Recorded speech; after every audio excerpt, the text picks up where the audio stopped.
Okay, good evening. The hour of 6 p.m. has arrived. I'm going to call to order this regular meeting of the Finance Organization and Personnel Committee.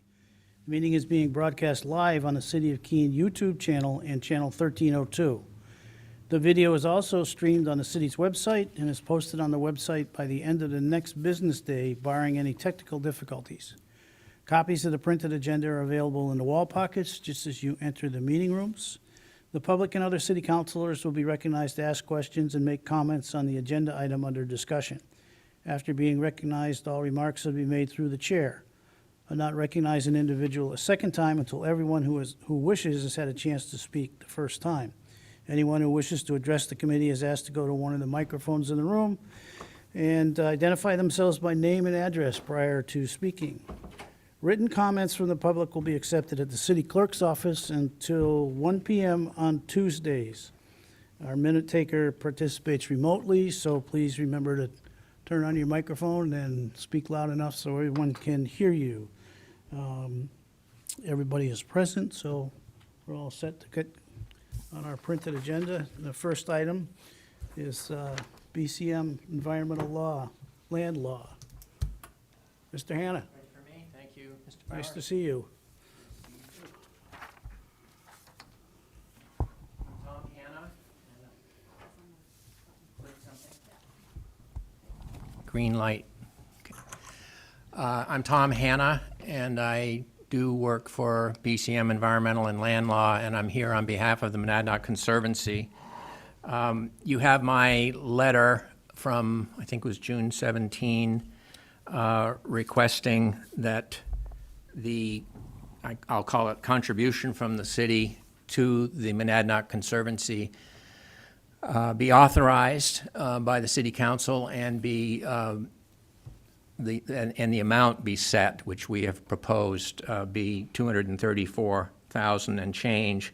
It was about a year ago, this time June or July, when Don Lucier had the creative idea that the Monadnock Conservancy and the city should collaborate on the Monadnock Conservancy's need to create flood compensation storage and the city's relatively long time need to replace the stormwater drainage pipe that runs from the north part of this site. And of course, we're talking about, I don't think I need to explain to any of you, but we're talking about the Ashwillet site, and the pipe now goes somewhat parallel with the river from the north, which is part of the Housing Authority land, south to the rear of the Mascoma parking lot. And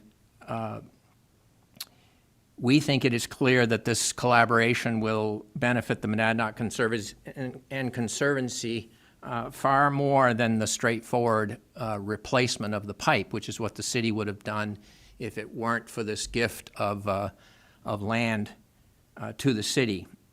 As you know, the collaboration is a private public partnership by two parties who are both in the nice position of having received the generosity of 3 citizens of Keene who are donating 1 acre to the Monadnock Conservancy in the northeast corner and the remaining 2.5 acres to the city for use as a city park and in particular a playground for children, as well as access to the Ashwillet River for kayaks and canoes.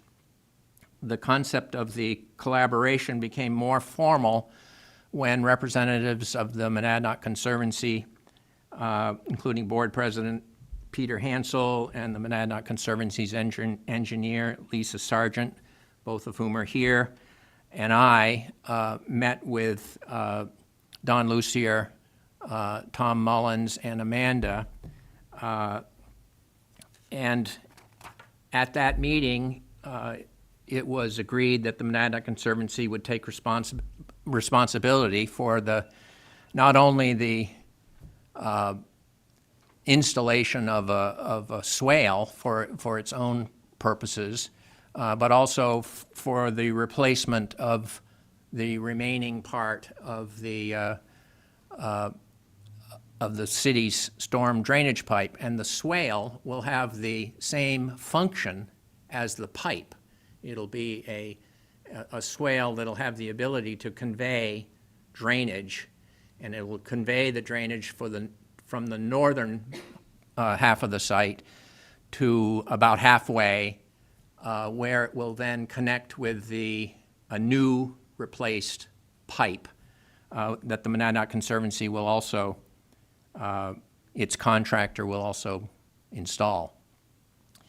At that December meeting, Don indicated that the amount set aside for the city's contribution to the Monadnock Conservancy was $230,000, and that would be turned over to the Conservancy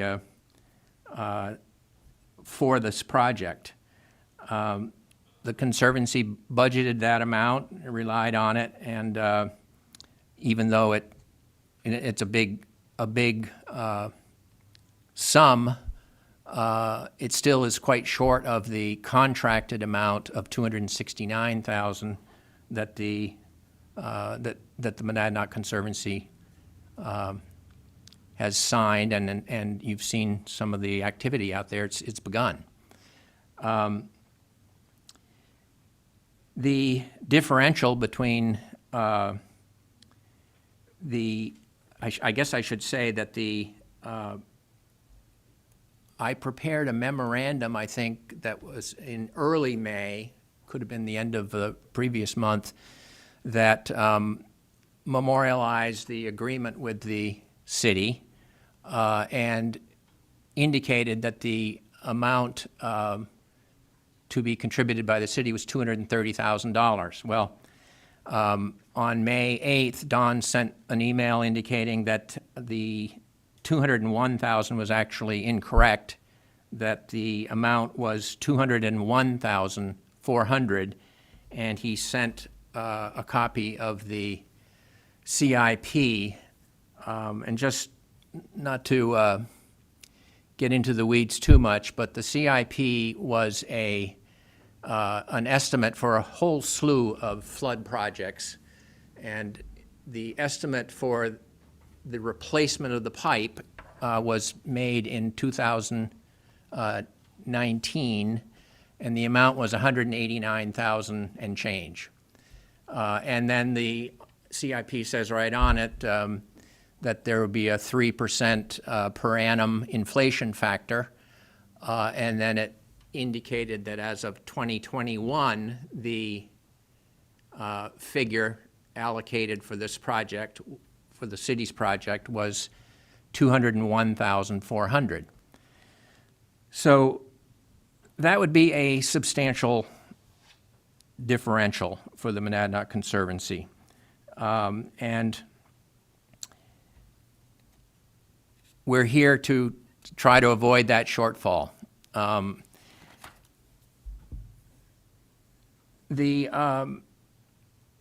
As stated in my letter to the City Council, the Conservancy is asking the Council to increase the allocation to $234,845, and in his communication to me, which I recited and quoted in the letter to the City Council, Don stated that a more accurate inflation percentage from 2019 to 2025, when the work's going to be accomplished, would be 23.7%, and he based this on what he felt has become a more accurate inflation index, which I recited in my letter. So that would result in an estimate of $234,845. Again, the Monadnock Conservancy is expending $269,000. In fact, we've learned that that did not cover a catch basin in the parking lot of the Mascoma Bank. I think the city is expecting us to cover that. That's another $4,500. So the shortfall would be bigger. So what we're asking the city is not for a donation by any stretch of the imagination. We believe that increasing the amount to $234,000 is fair and a reasonable exchange for the value that the city is receiving and several benefits that the city is receiving. First of all, obviously, the benefit is that the Monadnock Conservancy is responsible for the replacement of the entire pipe with a combination of a swale and a pipe, both of which will have the function the city is looking for, which is to convey the drainage. The public will also benefit by having this riparian swale as part of the city park and the children's playground, which has always been contemplated in the many years that I've known it's been in the seed phase as an environmental and nature facility. And as Andy Bohannon reported to the PLD committee, again, that's slightly more than a year ago,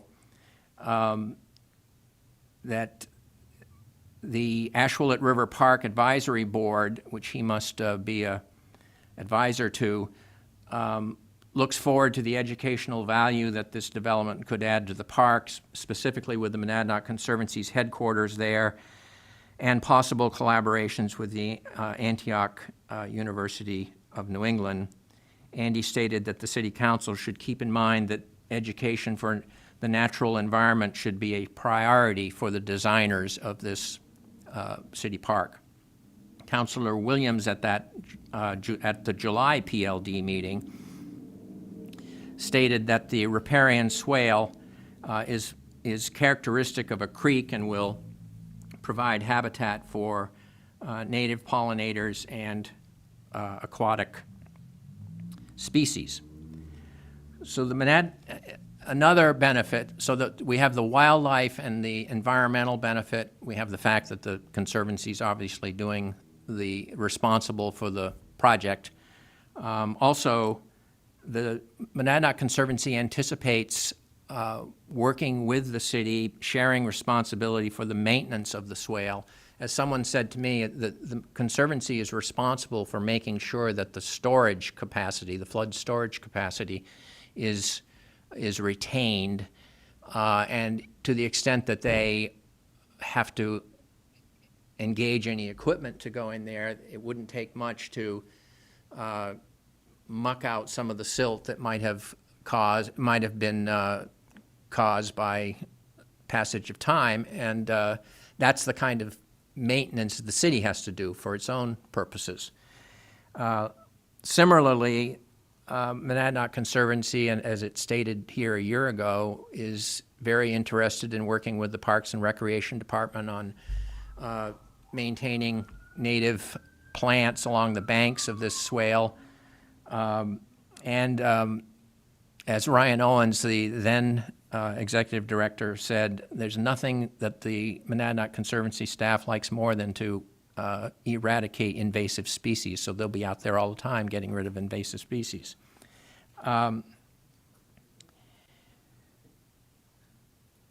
Another benefit to the city is flood storage credits.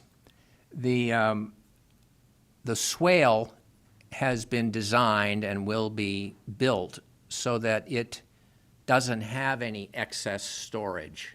However, many months before the Monadnock Conservancy had to commit to this swale, FEMA issued new floodplain maps. And those maps show that this site is not in the floodplain. So what that'll mean and it's assumed that the maps will be finalized. They are not yet, probably won't be finalized until next year. But when that happens, the entire swale will be excess. And the city is retaining the flood storage credits.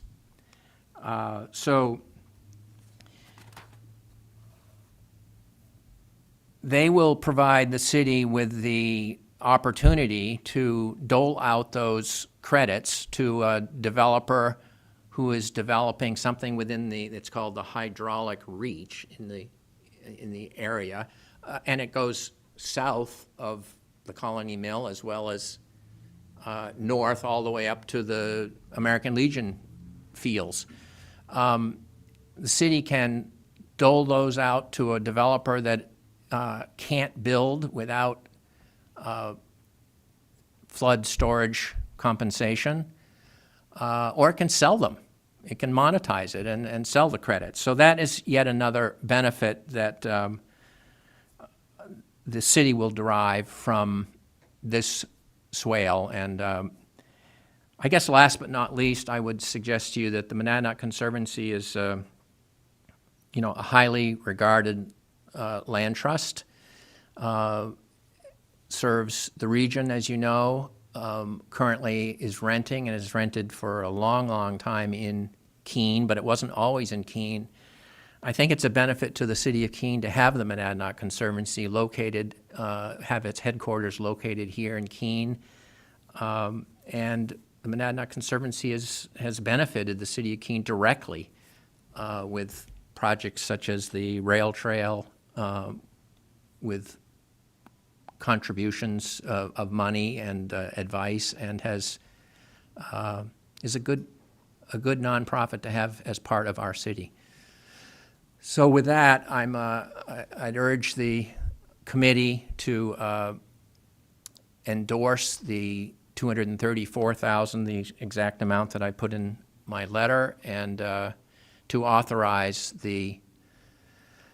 that expenditure for this project. Glad to try to answer questions. Thank you. Questions here? Further information? We do have our Public Works Director here with us this evening who can give a great deal more detail. However, the reason this motion is before you tonight is twofold. The city agreed to accept the donation and discussed in detail in our meetings. I think it was might have been an MSFI meeting, the donation and the swale, but the swale and the arrangement between the city and the Conservancy was not formalized as part of that motion.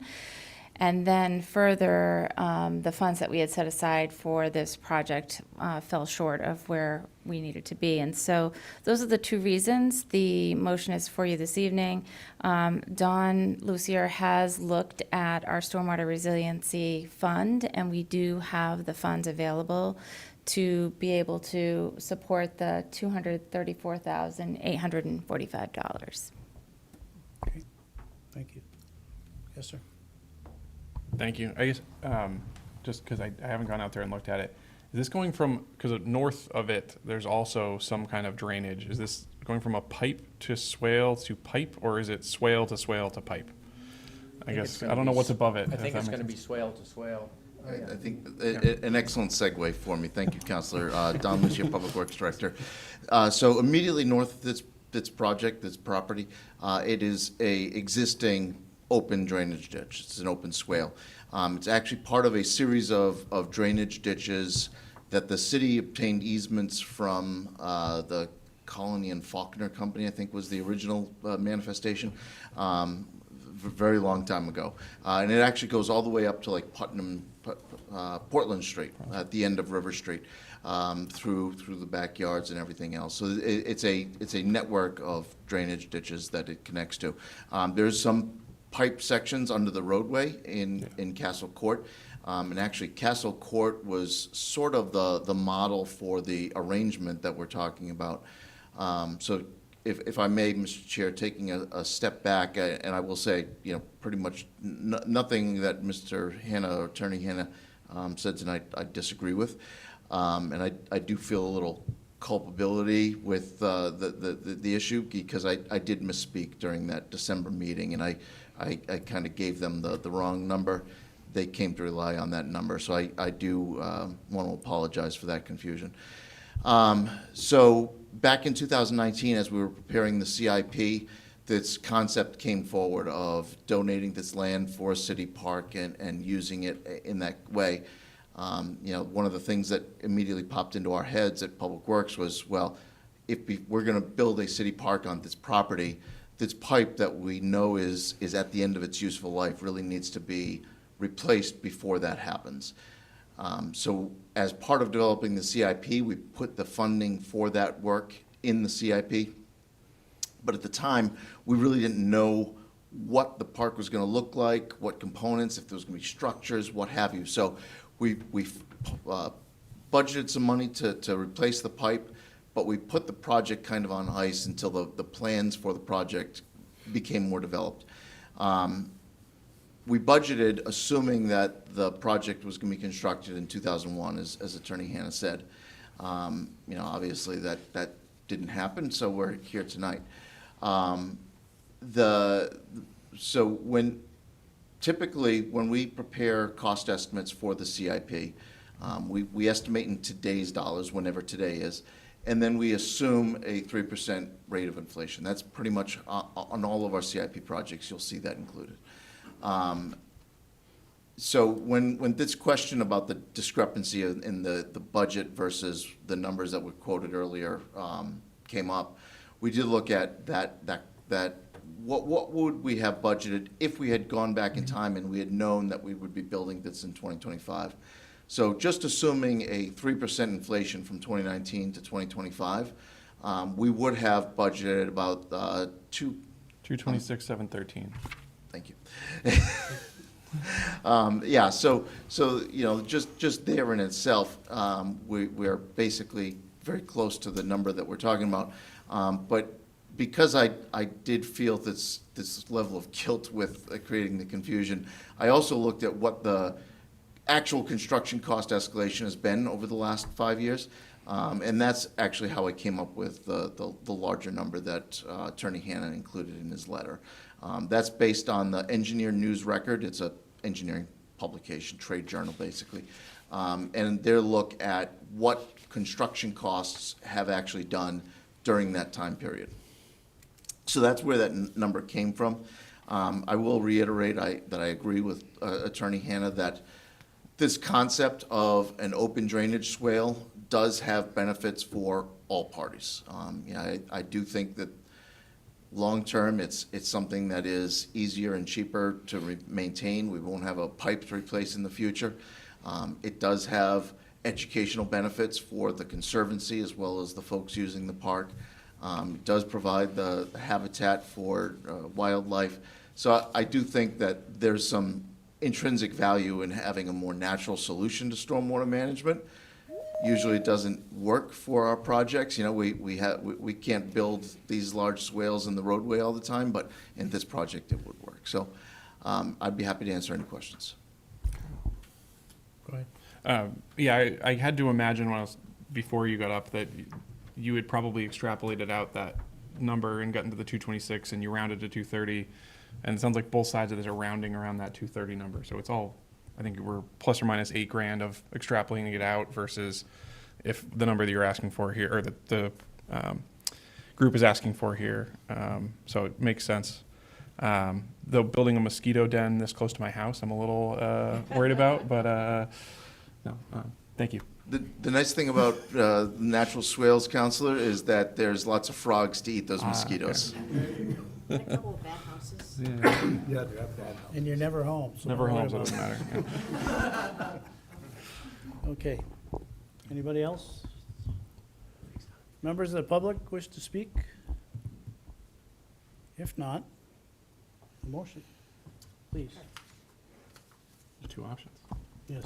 The- Well, I think we got the yeah. message.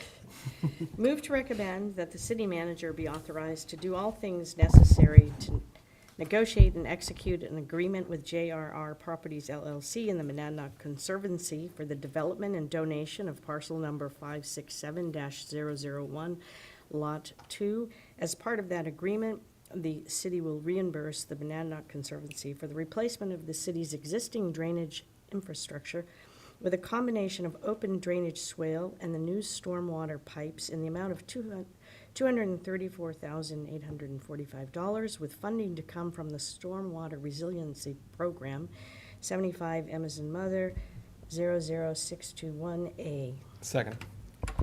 Okay, it's been moved and seconded. Any further discussion, members of the committee? Seeing none, all in favor? No one's opposed, unanimous. Thank you very much. Can I add one additional comment? I want to thank our Public Works Director for coming in this evening. Most of you probably do not realize he has been up all night with his crew addressing the water main break in the city, and so he felt it was important for him to be here, and I just want to recognize his efforts this evening. Thank you.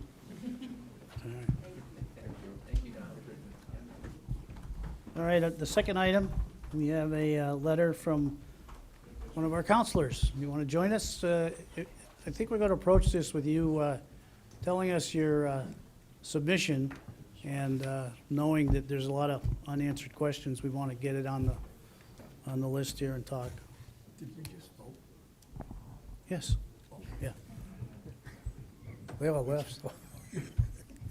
Sure. Good evening. Thank you, Mr. Chairman, members of the committee. Been a little while since I was on this side of this table specifically. Certainly have given public comment before, but feels like I'm right back where I was a little over a year ago as a candidate. As you'll see from my letter, this is a request stemming from a recent state legislative change that, as I understand it, and I think this is what the chair was alluding to, the governor has not yet signed into law. But I will kind of give a little bit of context about the bill itself and then the course of action that I am requesting from the City Council at some point in the future here, and why. So House Bill 737 was a bill this session in the legislature. It concerns charitable gaming, and one of the provisions is changing the Keno model in New Hampshire from opt-in, which it is currently, where communities can vote to allow Keno, and if the community has not voted to allow Keno, then Keno is not it's prohibited from being operated in that town or city, to an opt-out model, where beginning June 1st, 2027, any town or city, including a town or city that has previously voted against opting in, that has not again voted to opt out, is going to have to allow Keno to operate. So the reason that I'm bringing this letter now and on this timeline is that we don't have a town meeting every year in the way that a lot of municipalities do. The 2025 election for us is the only general election between now and when the effective date of that particular section of this legislation would take effect. Keene has voted on this Keno question, the opt-in variety, a couple different times. In 2017, the first year that it was legalized in New Hampshire, and it voted no. Keene has also voted on this in 2019, and again by a slimmer margin, but Keene voted no against opting in. So Keno is currently not operating in the city of Keene. My request to this committee and ultimately to the City Council is to place the opt-out language on the ballot for voters at this upcoming municipal election. So that's the question of should Keene prohibit shall Keene prohibit the operation of Keno games within the city of Keene?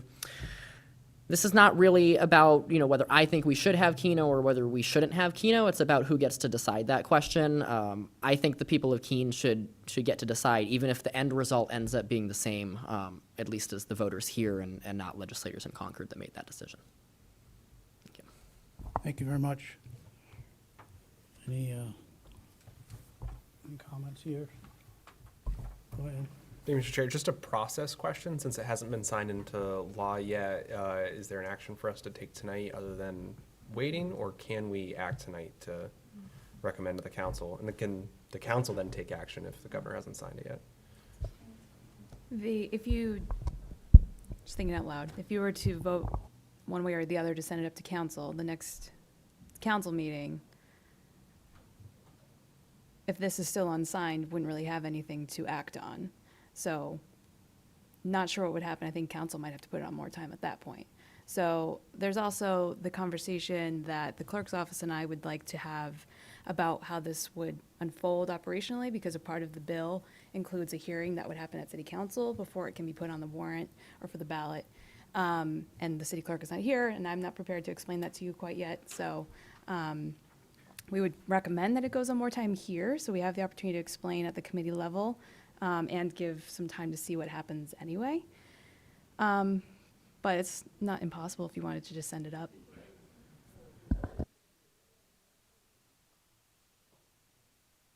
I'd just say,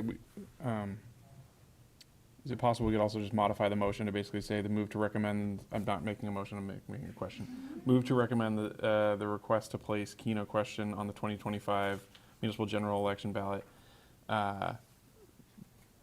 be approved pending signature from the governor, pending passage of the law, whatever it is, HB 707 or 770 or something like that. So that it's just tied. So the second it's passed, this triggers, and the council's already approved it, and therefore we go forward with whatever the next step is. And just tie the approvals together. Sure. I would, again, flag, you wouldn't get the presentation from my office or the clerk's office pre the city council having to make a decision on it. And you also wouldn't have an opportunity for public comment before that, because it would go up to city council. But it'd go to city council for a hearing on it. What They we'd would be have- recommending is a hearing be put on the schedule pending that.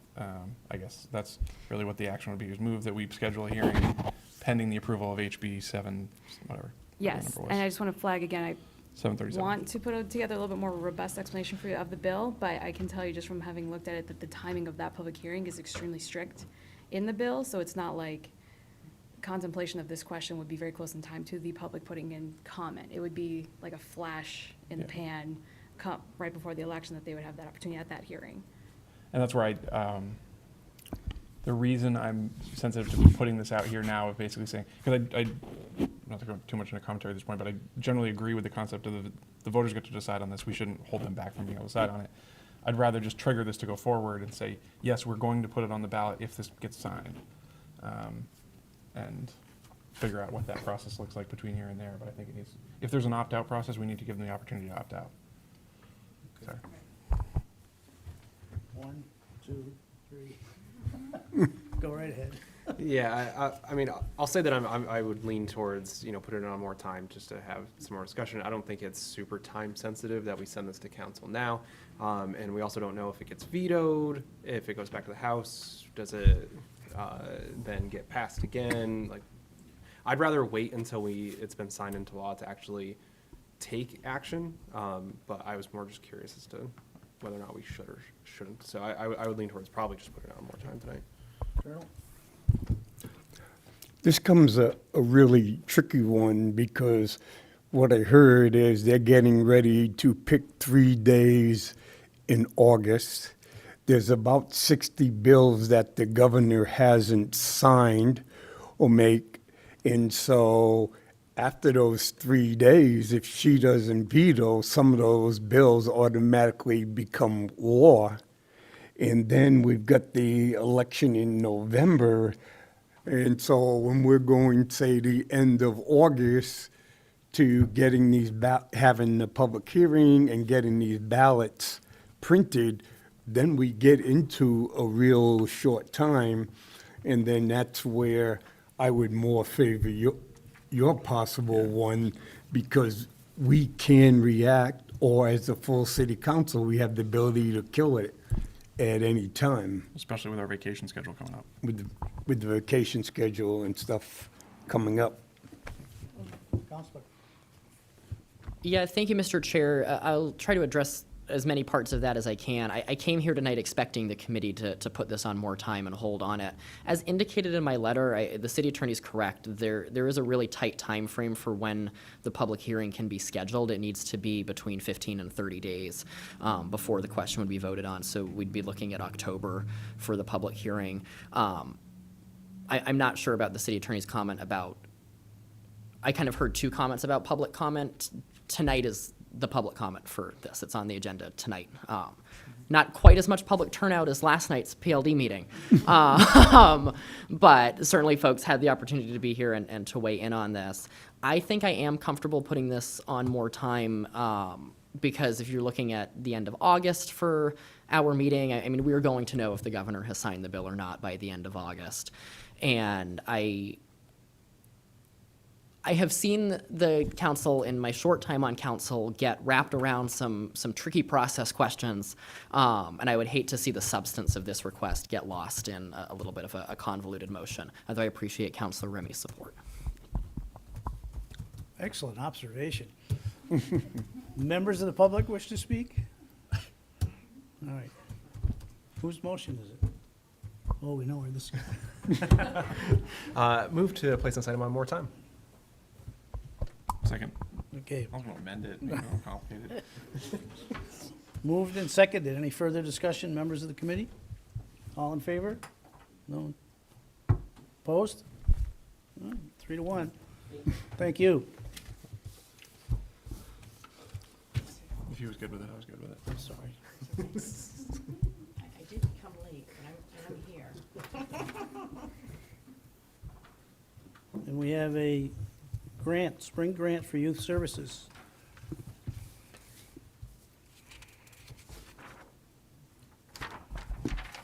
Good evening. Alyssa Bender-Jesse, Youth Services Manager. I am before you because Youth Services has been granted another funding opportunity for $12,560. This is a grant from YouthWell. YouthWell New Hampshire is a nonprofit who fosters in addressing youth mental health and providing organizations throughout the entire state with funds to promote different programming that can limit and decrease the amount of youth who are dealing with challenging situations. As of right now, I'm actually an instructor, but we have been hosting for the last few years Youth Mental Health First Aid, which is a evidence-based program actually originally out of Australia. It came to the United States in 2012, I believe. It's an amazing program that helps teach adults who are traditionally working with younger youth, ages 12 to 18, who are experiencing a mental health or addictions challenge going on or a crisis in their life. We also have been offering this training free of charge for community members to organizations, really anybody who's wanted, through UNH Extension and as well as the Keene Family YMCA. The Monadnock Youth Coalition actually had funding through this grant. And we have partnered since they have other instructors to offer this training for free. So it's going to be amazing to accept this fund to be able to continue that for our community to limit the barriers for people to have to pay to get into it. One of the other programs that we were able to get money for under this grant is we have been offering wellness programs in different schools. These programs are very school specific, so it's really hard to describe really what they are, but they can be a mix of focusing on social emotional learning to exercise to really just overall what is wellness and how can we support our own mental health through wellness topics. So I'm asking for you guys to approve that the city manager be able to accept these funds. Thank you. Questions here? Motion. Move to recommend that the city manager be authorized to do all things necessary to accept and expend funds provided by YouthWell New Hampshire for youth services programs. Second. Been moved and seconded. Any further discussion? In that case, all in favor? Unanimous. Thank you very much. Thank you. Chief Martin.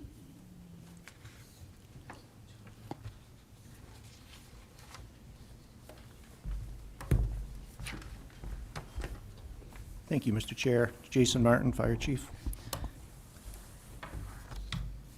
This item I'm bringing forward to you tonight is in reference to acceptance of a donation. I'll give you a little background. In the calendar year 2024, the City of Keene Fire Department responded to 31 cardiac arrests, 17 of which CPR was initiated by a family member or a bystander. And we're very proud to report from 2024 that 5 of those people survived and are successfully living out their normal lives today. So that rate equals 16% survival rate, which is above the national average, which is 10%. So Dartmouth Health's Cheshire Medical Center wants to continue this positive work in the community by donating an automated external defibrillator along with a heated storage cabinet to contain it. This is to be installed somewhere in the city that has access 24 hours a day, so it'll be, meaning it'll be outside, not inside a building that's locked up. So we at the Keene Fire Department are very proud of our great working relationship with the staff and leadership at Cheshire Medical Center, and I am asking you to consider the recommendation tonight to accept the donation with an approximate value of $3,100. Any questions? Okay, thank you. Questions up here? Yes, sir? Thank you, Mr. Chair. Do we have an idea of where we'd be installing it? I would assume this would be in a new location rather than replacing an existing one, is that right? Yes, there is a little background on that too, is we've done a little bit of research where a high density of public might be congregated. So the idea right now is Railroad Square, and it can be mounted on Public Works storage shed because it's actually gonna need electric to run the heat component in it too. So Railroad Square is the answer. Anything else? Okay. Great. So, motion then.